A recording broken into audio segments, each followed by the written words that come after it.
Explore the latest innovations in AI-powered SASE at SASE Converge, Palo Alto Network's premier virtual event. Featuring experts and technologists from companies across the globe, this event reveals how SASE is transforming IT and end-user experiences while raising the bar on security. Watch on demand now at saseconverge.paloaltonetworks.com. That's saseconverge.paloaltonetworks.com. Welcome to Heavy Networking. I'm Ethan Banks along with Drew Conroy Murray. Follow us on LinkedIn, Blue Sky, and the Packet Pushers community Slack group. Find all of that at packetpushers.net. Now, everybody, we got a lot to cover today, so I'm going to get right to it. This discussion is about overlay technologies, their history, development, and current state, both from a consumer and vendor perspective. And we're going to focus especially on EVPN, drilling into the idea that EVPN could become the standard overlay for all sorts of use cases. And our guest advocating for that point of view is Sergey Kolobov. Sergey is a technical lead at a major networking vendor you've definitely heard of, and he's got a specialty in AI and cloud hyperscaler networking and does a lot of work with the IETF, helping to develop standards related to EVPN. Okay, Sergey, welcome to Heavy Networking. This is your first time you've been on the show, so introduce yourself to the folks, man. Who are you and what do you do? Hey, Ethan. Hey, Drew.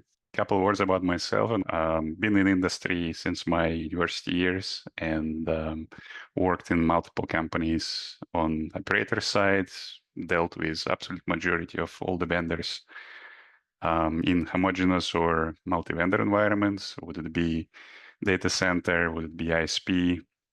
Enterprise deployments? And I also have a bit of experience working as a networking academy instructor in the past, and for the last almost a decade working with hyperscalers, or sometimes they call web scalers, mostly cloud providers clients, and some extremely large, some smaller, and help system engineering team wherever I can.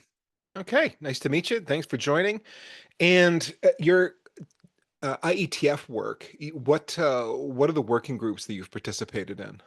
I wouldn't say that it's my major focus. It just happened to be that as I'm working with the customers, and some of them prefer to have multi-vendor environments, they would like to operate on standardized approaches. So it means that we, as a vendor who providing the solution, needs to be able to interoperate. So we need to standardize the solution that we are providing, and we're cooperating with other vendors and with other customers when we draft specific solution into the IETF. And in the past, I had experience working with BESS working group. Yeah, okay. And you participated in helping get some of the drafts written, working towards that multi-vendor interoperability for EVPN, right? Yeah, drafting new ones or actually helping with editing and adding new additions to the existing RFCs or drafts. Very good. Okay, let's start with the state of overlays in 2025, Sergey. So, I mean, you shared a lot of notes with us of things that we want to talk about. So maybe the right place to start is we got a ton of different overlays that are out there. What's out there that is, and I guess, and how is it led up to where we are today, maybe? Right. So again, I'm just using my position where I can look into what is driving the industry. And some would say that the technological industry is being driven by finance. And I would say it's driven by trends.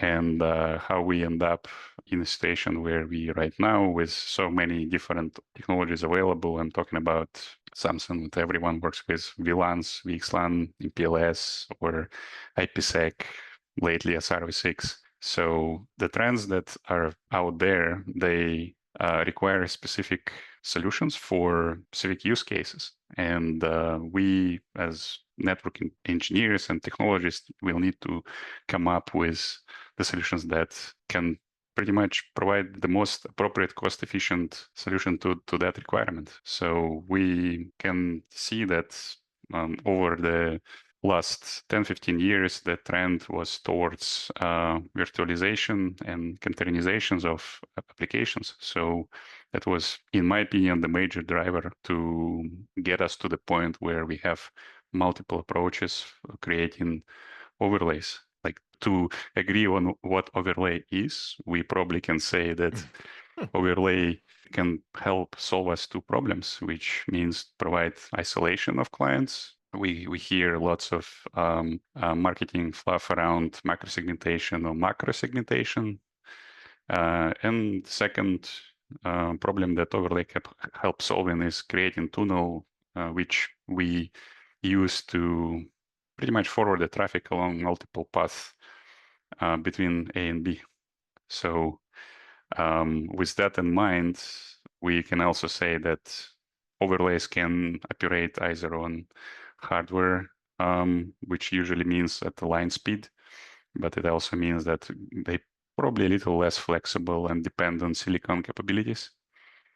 Or it can be software overlays. They a lot more flexible, can work on like general purpose CPUs. You can change any headers, any bits in the headers, but it doesn't mean that it will work at your line speed as required. So there are multiple options, and we can dig deeper into them. Yeah, you mentioned that the industry tends to turn to overlays to solve two general problems. One is isolation or microsegmentation or segmentation of some kind, and then traffic forwarding or tunneling. How would you distinguish between those two? Because I could argue that, tunneling is sort of segmenting my traffic from other traffic. Yeah, it all probably depends on what are the administrative domains. Is it a single administrative domain where you have one, say, so to speak, administrator who is managing multiple tenants, or it's actually an infrastructure which is shared by multiple tenants and will be managed by multiple administrators. So your tunnels or overlays that we are providing in the network can be managed by multiple administrative domains that way. So that's probably the major difference there, but I totally agree that can happen that just serves the same purpose.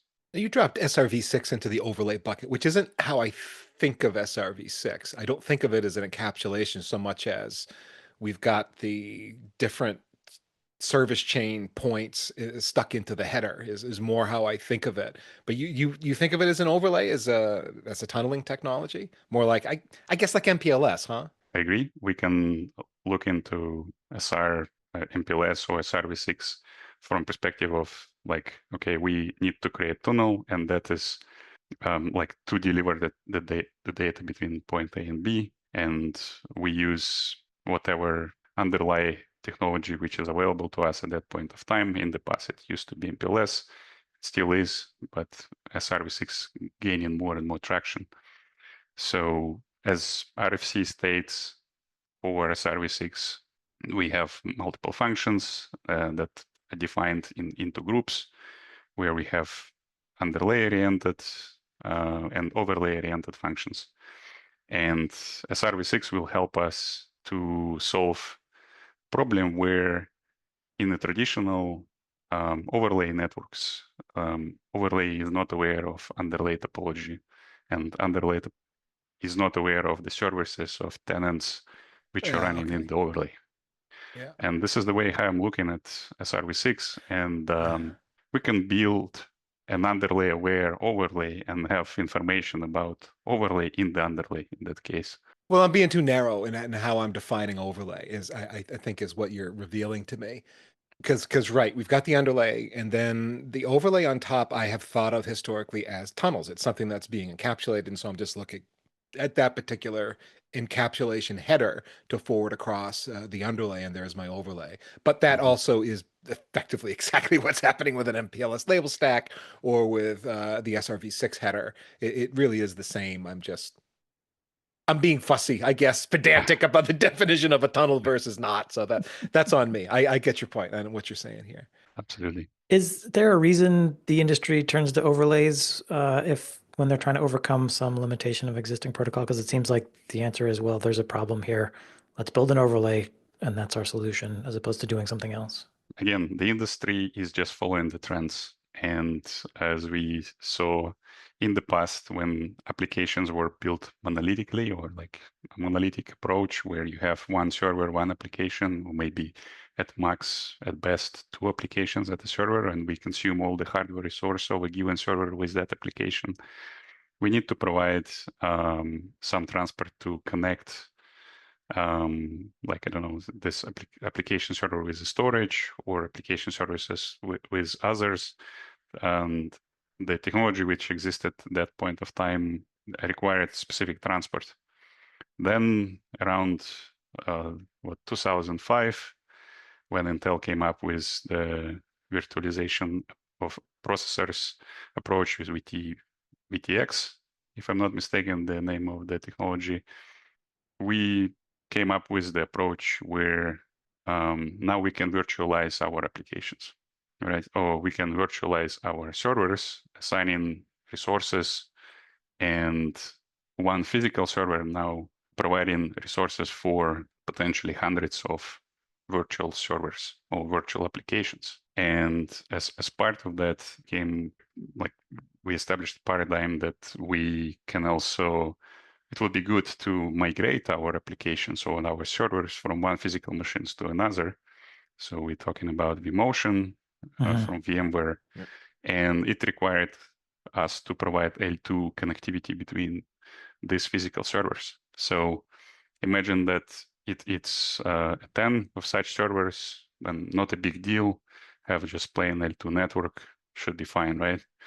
If we're talking about extremely large deployments, tens of thousands of servers, and just pure L2 flat network doesn't work anymore. So we needed to find a solution to actually provide L2 services across L3 IP fabric.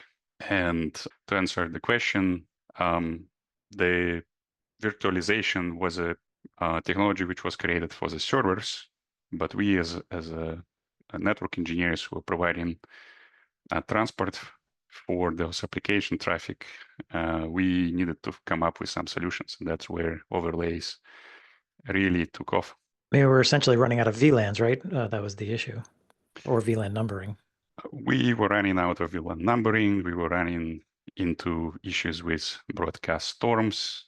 We couldn't figure out how to troubleshoot this in the most appropriate ways. We didn't have appropriate solution for multi-tenancy when your server is connected to more than one switch at a time or more than one router. We couldn't find appropriate L2 scalable solutions. And funnily enough, with the introduction of EVPN, we're still solving the same problems, but just in different way. Well, yeah, I mean, you said EVPN. I mean, it started with VXLAN. EVPN became the control plane that was some years later, but VXLAN back in an Ethernet frame, a MAC address in, if you Right. will, in UDP. We started there, and even early on, it felt like that was going to be the winner. Although there was a bunch of other proposals at the time, if I remember right. Geneve, there was NVO3, there was NVGRE, was different. They were all very similar, but different in subtle ways. Like, oh, this one load balances over ECMP better, and so on. But VXLAN ended up winning. Do you have an opinion on why? Sure. It will be my opinion, though. Of course. That's Absolutely. We will So, segment it from your employer. absolutely, that would be useful. But I guess it will be very similar to the opinion of yours as well. It's just we, like as a network industry, have to evolve according to the trends, like what's happening in the application or server world. Now we're dealing with productivity computing, AI. So VXLAN, yeah, originally it was just MAC in UDP, and we were providing L2 services across L3 IP fabrics. So it was created with a single purpose. All traffic was moving to Ethernet as an underlying technology. And it was actually, as a fun fact, used against VXLAN when people were saying, well, there is no field indicating the payload protocol that VXLAN is actually encapsulating. And there are other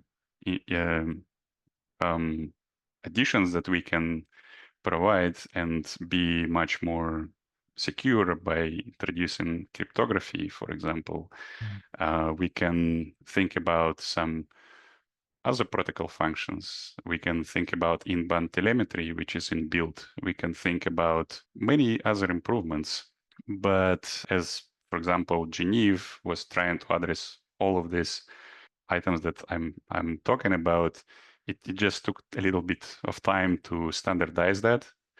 During that time, we also saw a change in what type of traffic we actually forward in data center environments. Lots of applications started to utilize TLS, so the cryptography and like encryption was already built in on the application level. But we also see that the migration towards a solution that is available to pretty much majority of the vendors, or where the industry is moving in general, it was VXLAN at that point of time. We now see very similar, if we were to create some parallels, migration from InfiniBand towards Ethernet in AI networking as well. We observed that fiber channels started to disappear from the data center to forward traffic between servers and storage, or between storage units. So everything is converging towards AP and towards Ethernet, and everything started to converge towards VXLAN as well. Hey everybody, let's take a quick break for a message from sponsor Palo Alto Networks. Today's businesses are adapting to a hybrid workforce with employees working at corporate branches, home offices, and on the go. Digital transformation initiatives and new AI capabilities are key to maintaining relevance in a changing global marketplace and transforming operations with enhanced automation and increased productivity. To get a handle on all this, you're invited to join Palo Alto Networks at SASE Converge, the industry's premier virtual event. Available now to stream on demand, SASE Converge brings you experts and technologists from leading organizations across the globe who reveal precisely how AI-powered SASE is transforming IT and end-user experiences while raising the bar on security. See why Palo Alto Networks was recently recognized as the 2x leader in the 2024 Gartner Magic Quadrant for single-vendor SASE, and get insights on enabling GenAI apps for your workforce, the latest innovations for the industry's only integrated enterprise browser, and creating a seamless IT experience. Watch on demand now at sassyconverge.paloaltonetworks.com. That's sassyconverge.paloaltonetworks.com. And now back to the podcast. I'm curious.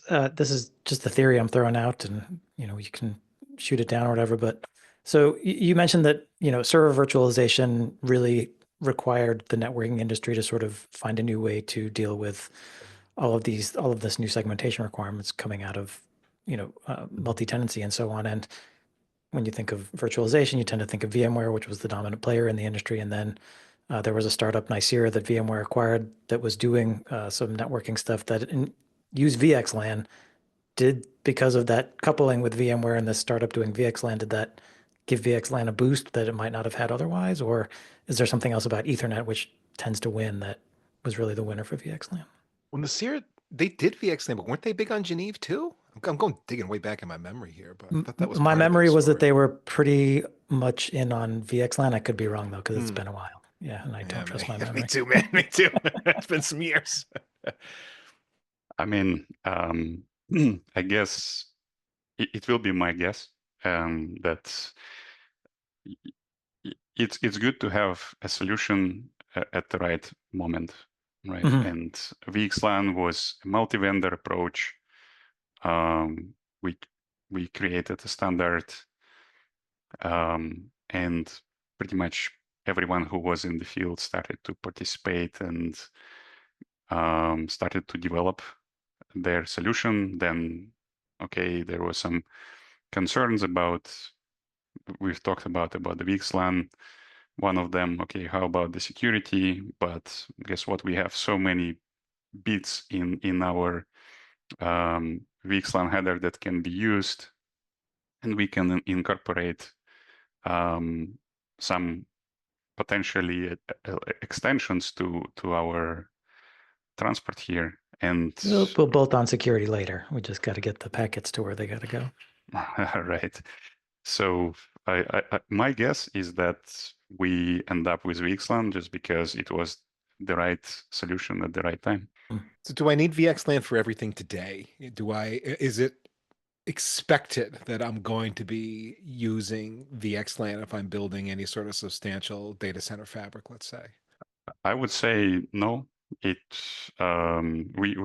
are living in the world right now where we have a choice, the choice of technologies and choice of approaches, and it will be absolutely fine to build your, for example, data center around overlays with, would it be VXLAN or MPLS or anything else, but we need to think about the cost of our solution. So if we were to rely on MPLS, it means that we need to rely on probably a little more costly silicon, which will support. And the question will be, why do we need it in the data center, for example? Data center solves the problem of available bandwidths by scaling out by introducing layer 3 leaf spine networks and solving problems with ECMP or UCMP. So we tend to just choose what makes the most sense for our use case. If we were to talk about WAN solutions, and we have a variety of paths completely independent of each other, and we have some option to use a controller for segment routing, great, then our approach can rely on MPLS or probably NSRv6 at this point of time. But it also can be absolutely fine to decide that me as I don't know, an owner of a company who is building a whole technological stack and like in-house, and I have enough resources to support moving the expenses of I'm spending on the networking gear and networking, like more sophisticated networking solutions towards like applications aware of the transport. And I would make out my applications work on layer 3. I would make my applications work with incorporating of TLS and kind of work independently of the L2 altogether. Then I don't need any overlays whatsoever. So it means I don't need VXLAN, I don't need MPLS or SRv6 in that case. So that's my view, is that we tend to choose what makes absolute sense to us, like what budget we have, what timelines we have, and what sort of complexity we actually able to support. You do a lot of work with hyperscalers. Do you see VXLAN inside their data centers, or are they going an entirely different route? Actually, majority of the hyperscalers, they publish their architectures on Nanog or OCP or any other technological forums. So it again depends. Like hyperscale happen to have like different domains of their networks, and they would exist on different technological stacks. Okay. So it can happen that the same hyperscaler can have MPLS SR in their WAN solutions, but they would have VXLAN based enterprise network, but they would have pure IPv6 only data center networking for the production. So it will be a combination of all of this. And again, it will be a huge variety. I can only speak for several of them, but we can only imagine that we can meet and any sort of combination of all of these technologies in the same, so to speak, organization. So you mentioned SRv6 as an overlay. And there was a lot of talk about SRv6, I don't know, 2-3 years ago when it was first picking up steam and we were defining exactly what it should look like and so on. And I haven't heard as much about it lately. I know Cisco's got a big site about SRv6 and its development and how it's being used. They're a big advocate. Um, is that like taking over now as an overlay, or is it just like another solution in the wide choice of overlay solutions we've got out there? From where I can stand, I can see that more Service6 starts to see more light in. I guess it's still pretty niche solution. It's not extremely widely adopted, and I can only wish that we have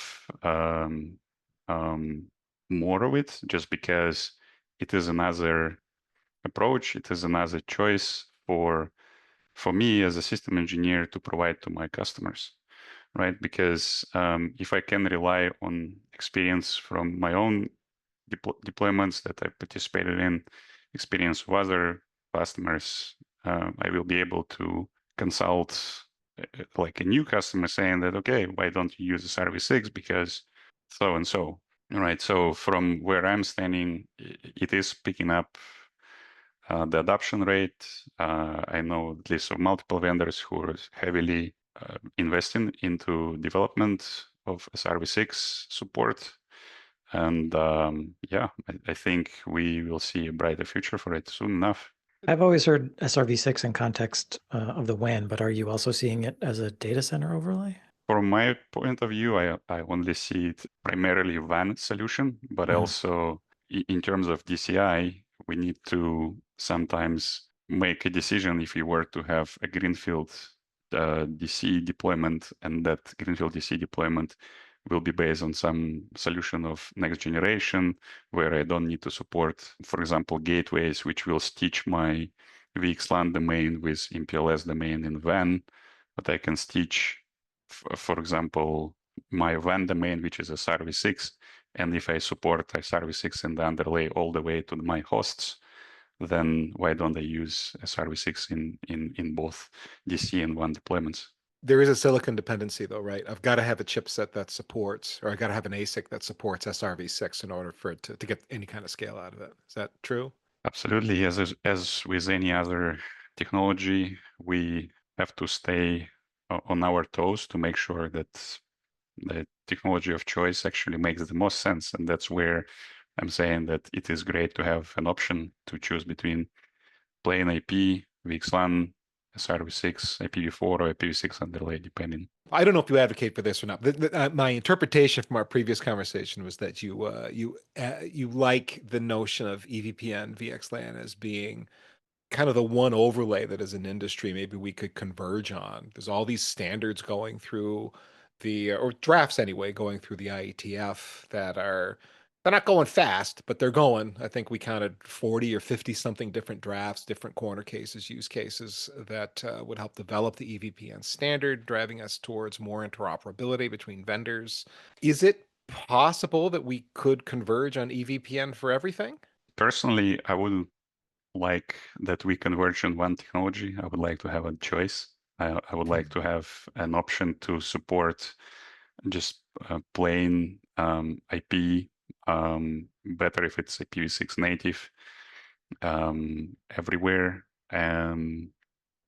If I need to support some use cases with multi-tenancy, with different administrative domains, or even with a single administrative domain in cases where we would to talk about like enterprise deployments where the enterprise is extremely conscious about their security approaches and architectures, VXLAN makes the most sense with the VPN as a control plane. So instead of relying on competing drafts where we have where we had in the past, for example, for MPLS, IP VPNs, where we had PIM in the core to build MGRE tunnels with IP forwarding, or we have BGP control plane versus I don't know, BGP-based signaling versus LDP-based signaling for L2 VPNs. like, why don't we just rely on one specific control plane, which is more importantly has been proven in, for example, RFC 8317 bis for EVPN E3, where you can use the same EVPN control plane for both VXLAN and PLS and sort of exactly the same use cases, right? So if we were to converge on one solution, then I guess there is a pretty side of that picture, but at the same time, the use cases that I see out there are so so different. There is such a variety of the requirements that having just one tool in the toolbox wouldn't really cut it. Then all the drafts that are going through the IETF right now, where are those taking us with EVPN and VXLAN? I think they take us towards multitude of approaches to solve similar underlying requirement of any service anywhere. We provide an L2 and L3 VPN services, and EVPN as a narrowed down one control plane leads us to successful interoperability between multiple vendors. I think that even with EVPN, where we have right now over 45, close to 50 active drafts and RFCs, we are addressing the same use case of, as I mentioned, of any service anywhere, but nowadays it is addressed with one single control plane in mind by multiple vendors. So that's where I see it going. How bad is the interoperability problem today? It is a variable, I would say. There is EA-NTC, which is happening right now as we speak in Berlin, where pretty much all the vendors participating in interop testing in EVPN, in pure IP, in MPLS environments, SRv6, VXLAN, EVPN as well. And every year they publish their reports. They don't publish the configuration, and which is funny enough, but we can see that interoperability picture evolves over time.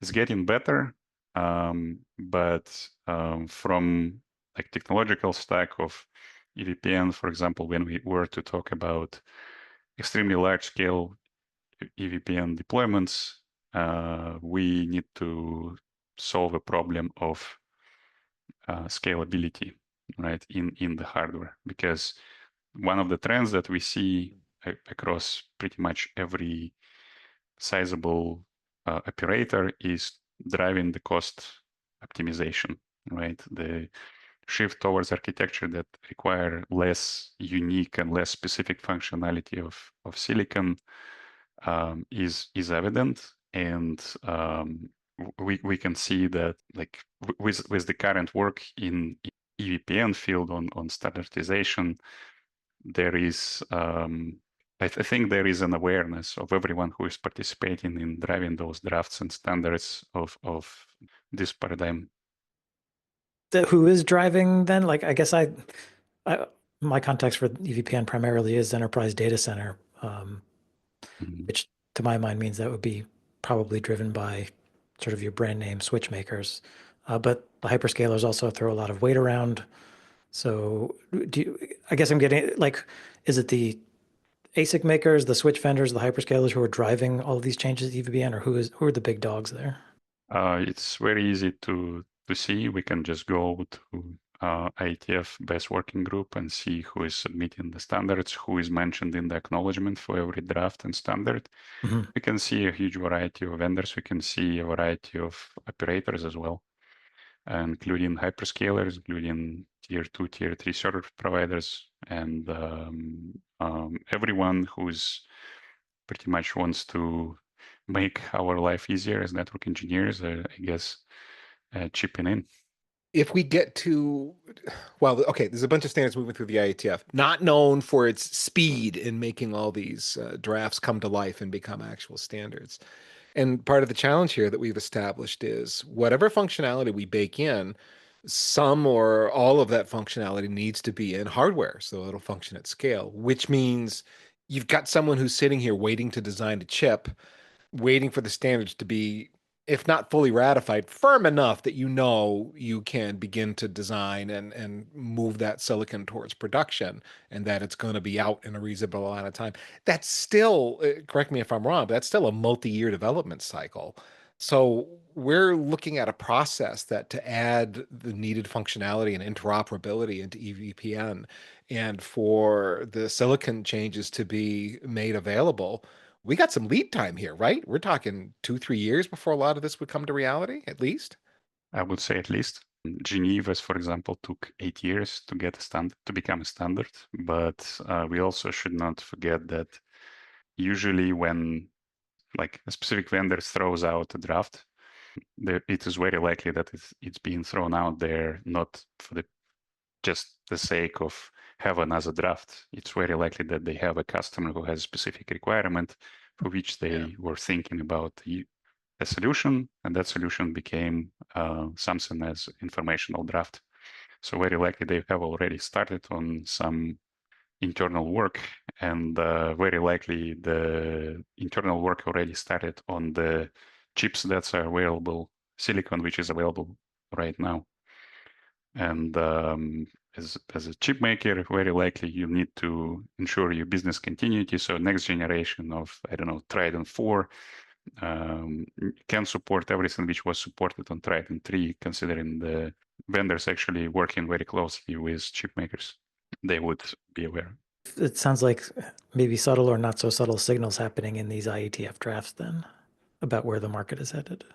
I wouldn't be able to speak because I'm not part of, I don't know, IETF working group right now, but there is definitely lots of discussion about what are the use cases out there. They are presented by the vendors, they are presented by operators, and it's up for a working group, which is like you can become a member of it easily.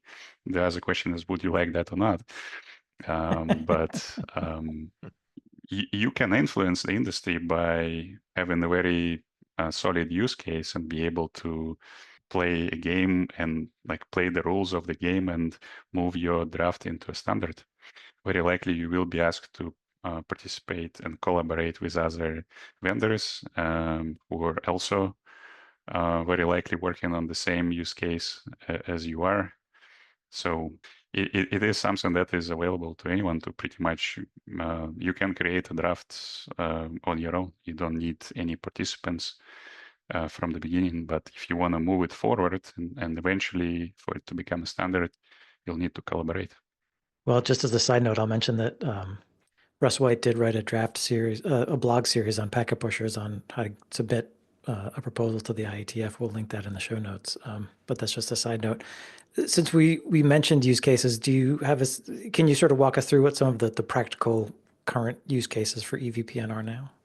Sure. Again, I'll speak from my, like what's available to me, like what I'm working with. To me, it sounds like that we have 3 major use cases or types of use cases. And every new requirement that I meet, they somehow fall into one of these groups with some modifications. So number 1 would be something around multi-tenancy data center with multiple administrative domains. So tenants will be administrating themselves, but we need, as a data center operator, to provide the infrastructure for this. Very likely that this requirement or this type of use case will coexist with some data center interconnect where you have like several data centers for redundancy, and you need to provide infrastructure for your tenants available across all of your data centers seamlessly.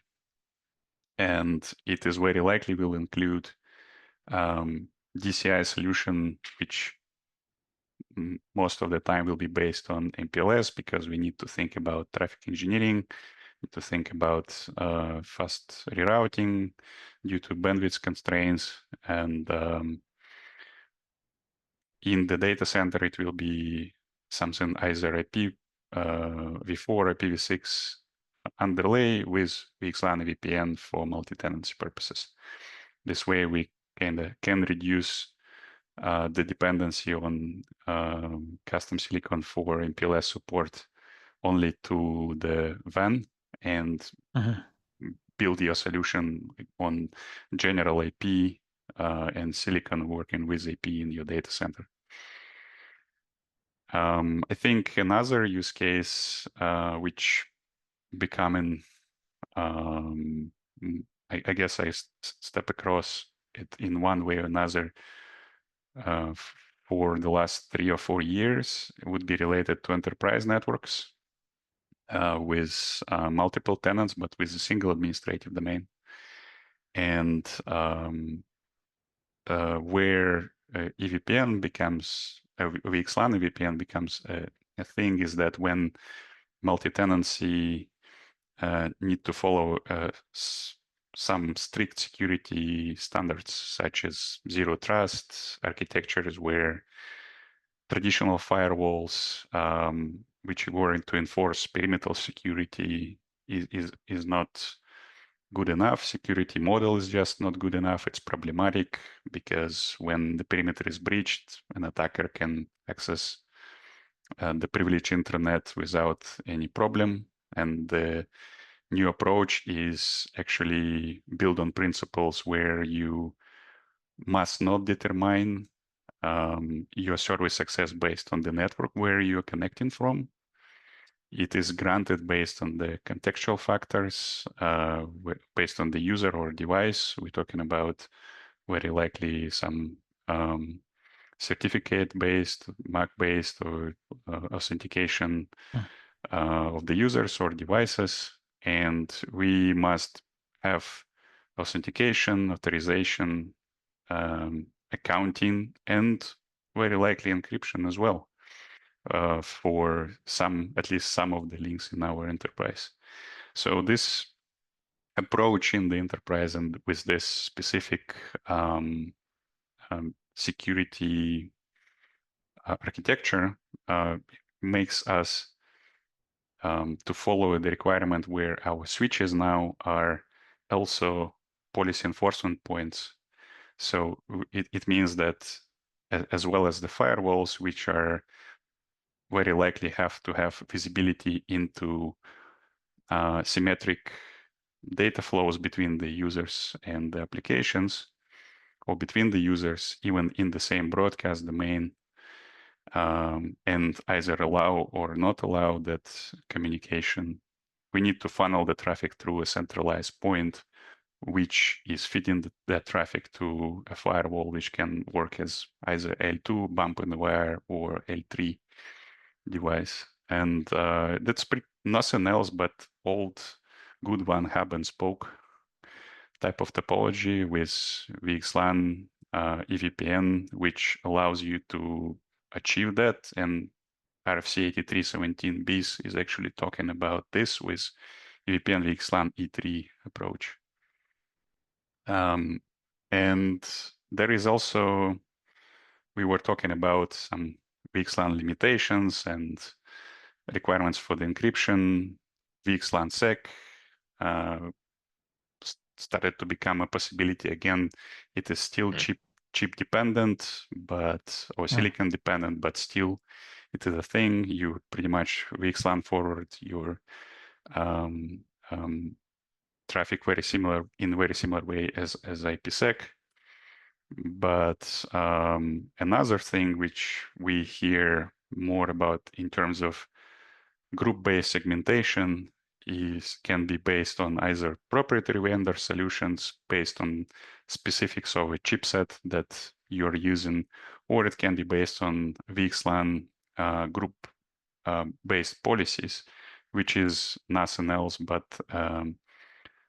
like an extension to VXLAN, which can carry group policy identifiers to your source endpoints And this way you can use your switches, like access switch, for example, to enforce a specific policy by not programming in TCAM a large ACL and just based on the source destination IP and L4 information, but actually based on the group identifier. And we can use VXLAN header to provide that visibility into which group specific source host actually belongs to. And another use case, we were talking about sort of a paradigm shift for the applications where we initially had monolithic approach, then virtualized. Now we have containers. Containers can live a very short period of time on a given server and migrate all the time. And we had this approach for virtualized networks, virtualized applications where we had one VLAN, one service, one subnet. It's still carried forward, and we need to provide L2 VPN solutions for that. But and we kind of tend to relate to it to some sort of legacy, right? We're now saying that why don't you build your applications around the IP and just don't depend on L2 at all. But it was interesting to observe that along with the legacy application, there is new generation purpose-built protocols that are operating on L2 only. An example could be TTP over Ethernet. There is no IP header whatsoever, just L2. It was reported on Hot Chips Conference 2024 by Tesla. They were talking about their exascale low CI network. They described exactly why they were building this new protocol, actually, because they needed lowest latency, highest bandwidth, simple software, low congestion, single application network. And it made sense for them to just build it on L2. And they were just relying on the fact that the size of that deployment will not, initially, at least in the first phase, go above like a certain threshold where we will start having the same issues with one big broadcast domains. But as far as I understood from what has been reported, they were not relying on broadcast traffic in L2 domain anyway. So that's a very interesting shift, right? With some, like with that particular example, we see that we sort of returned back to, well, there are actually use cases where L2 makes sense. So I guess to conclude, these three types of use cases that I'm coming across most often, we still need to provide both L2 and L3 services. We need to support legacy application and also modern application that can work on L2. We need to provide multi-tenancy. And we may or may not have to deal with bandwidth constraints and or actually have bandwidth abundance, depending on if we were to talk about DC versus the WAN. And we either need or don't need to take care of traffic engineering as a result. So cost optimization, so shift towards the architecture where we rely less on specific functionality of silicon.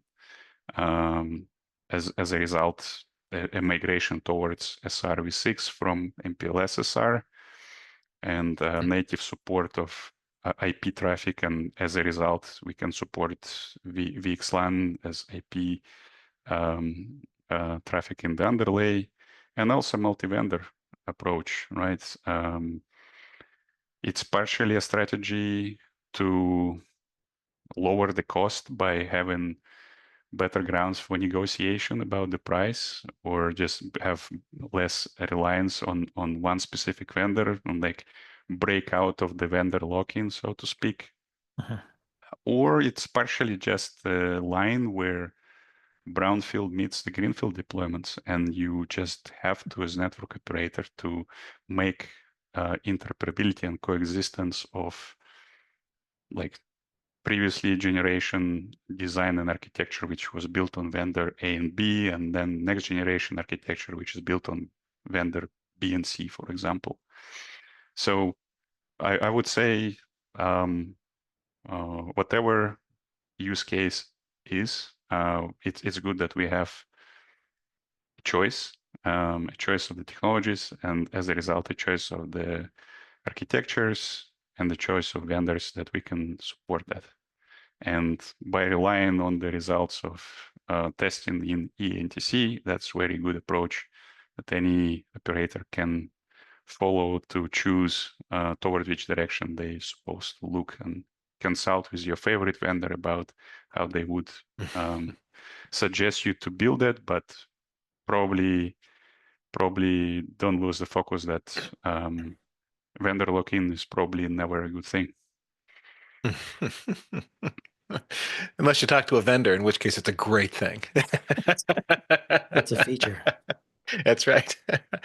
Sergey, it's been great to chat with you today. Thanks for catching us up on all things overlays, especially with what's going on with EVPN and SRv6 too. We ended up talking more about SRv6 than I thought we were going to, so that was pretty interesting stuff. If people want to follow you on the internet, Sergey, how do they do that? It's very easy. Just look me up on LinkedIn. That's probably the only social network I exist on, or just reach out through Packet Pushers and request another topic.